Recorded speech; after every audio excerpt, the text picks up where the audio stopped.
لا إله إلا الله محمد رسول الله عليه صلاة الله وآله والأحبة.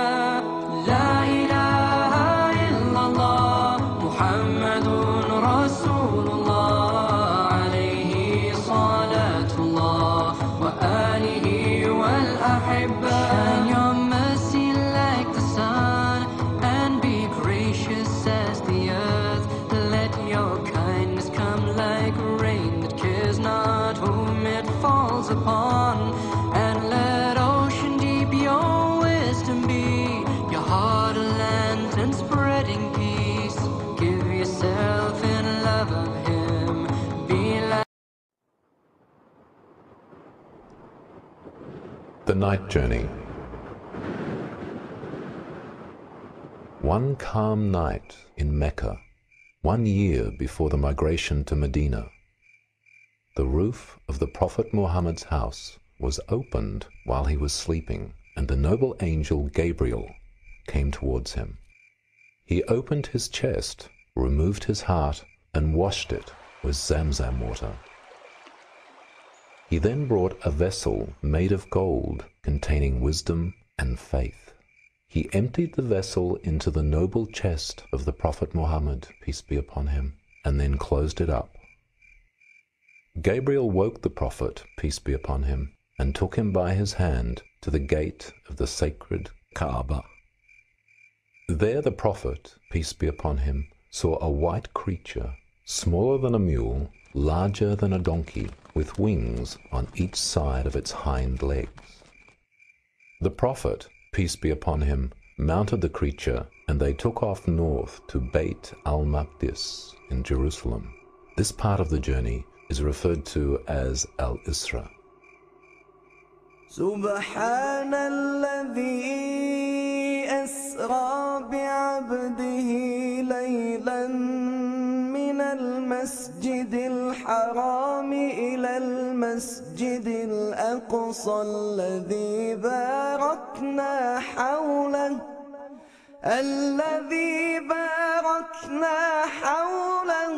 لنريه من آياتنا إنه هو السميع البصير. After dismounting the creature, the Prophet, peace be upon him, entered Al-Aqsa Mosque and prayed 2 units. He then saw the prophets Moses, Jesus, and Abraham, peace be upon them all, and was instructed to lead them in prayer. Next, Muhammad, peace be upon him, mounted the creature again and set off, shooting out of the solar system into the heavens. This ascension is known as Al-Miraj. Gabriel led the Prophet, peace be upon him, to the Lot tree. At this point of the Prophet's journey, Allah spoke to him directly and revealed to him the last verses of Al-Baqarah. It is during this miraculous journey that Allah made the daily prayers compulsory. Initially, 50 daily prayers for the Prophet, peace be upon him, and his followers. After the Prophet Muhammad, peace be upon him, received these instructions from Allah, he came down until he passed by Moses, who asked about the acts of worship Allah had prescribed for him.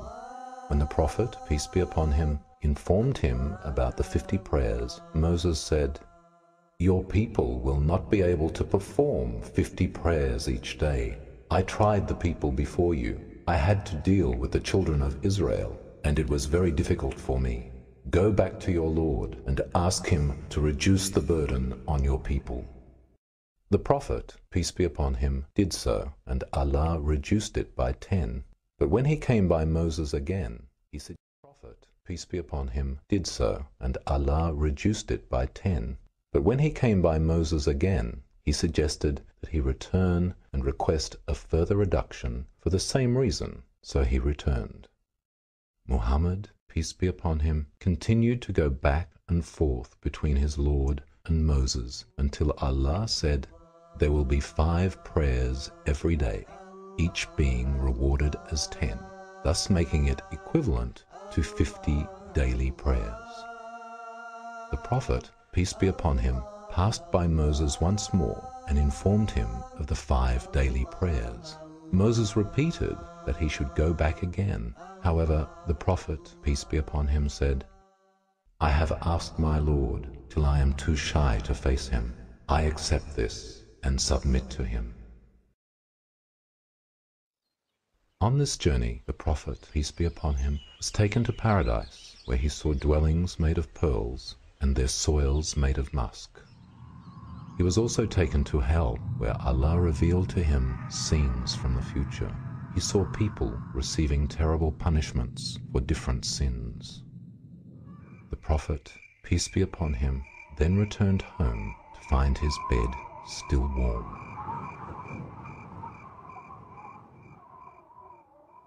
ما كذب الفؤاد ما رأى أفتمارونه على ما يرى ولقد رآه نزلة أخرى عند سدرة المنتهى عندها جنة المأوى إذ يغشى السدرة ما يغشى ما زاغ البصر وما طغى لقد رأى من آيات ربه الكبرى. Till this day, over 1400 years later, over 1.6 billion people all around the world perform these 5 daily prayers as revealed to the Prophet Muhammad, peace be upon him, by his Lord. Since that revelation, and with the spread of Islam, this prayer is performed in many countries outside of Arabia, with approximately 400 million in Africa, 10 million in the Americas, over 60 million in China, 500,000 in Australia, 700 million in Southeast Asia, 60 million in Europe, and wherever else Muslims may be, they respond. O mountains of Mecca, how was the dawn on the day that my Prophet Muhammad was born? How did it feel knowing he was to be the last and most beloved of all? Rasul of Allah, Nabi of Allah. O mountains of Mecca, you were there when the Prophet Muhammad climbed down in despair. Engraved in his heart were the words of his Lord. To all of mankind this was his call. La ilaha illallah Muhammadur Rasulullah. O people, praise only Allah, glorify Allah.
الله بخير الجزاء.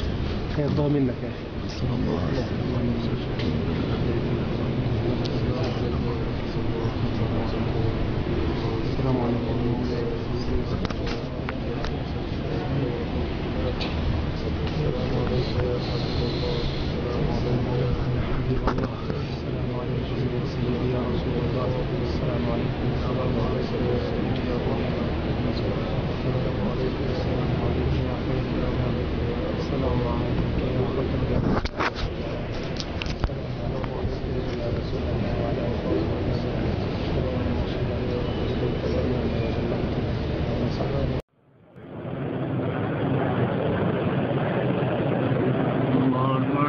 سيدنا محمد صلى الله عليه وسلم.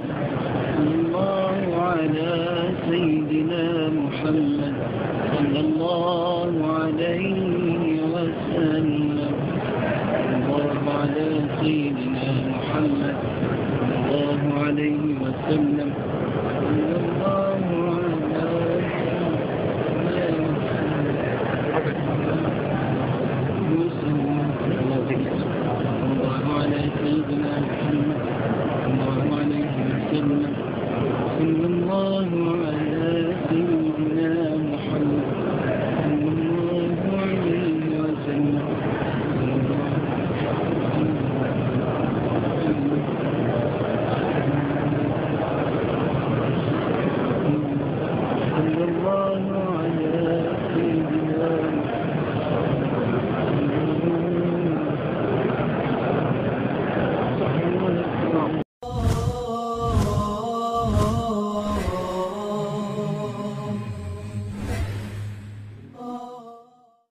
بسم الله الرحمن الرحيم.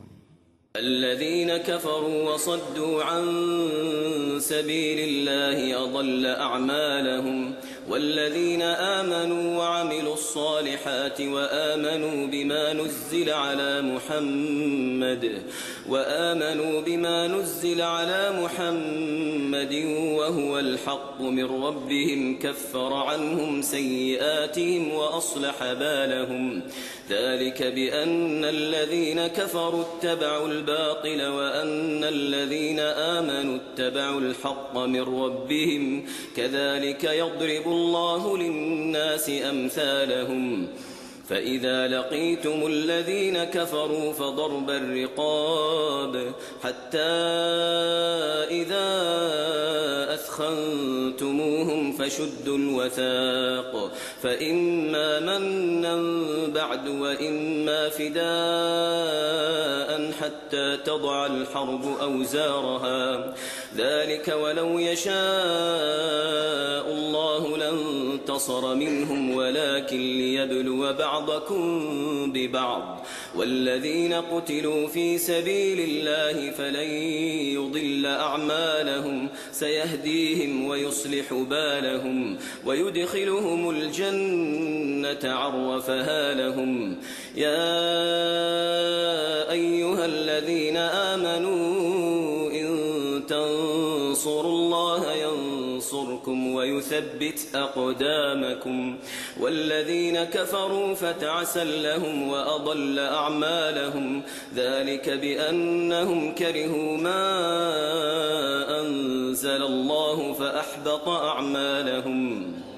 أفلم يسيروا في الأرض فينظروا كيف كان عاقبة الذين من قبلهم، دمر الله عليهم وللكافرين أمثالها. ذلك بأن الله مولى الذين آمنوا وأن الكافرين لا مولى لهم. إن الله يدخل الذين آمنوا وعملوا الصالحات جنات تجري من تحتها الأنهار، والذين كفروا يتمتعون ويأكلون كما تأكل الأنعام.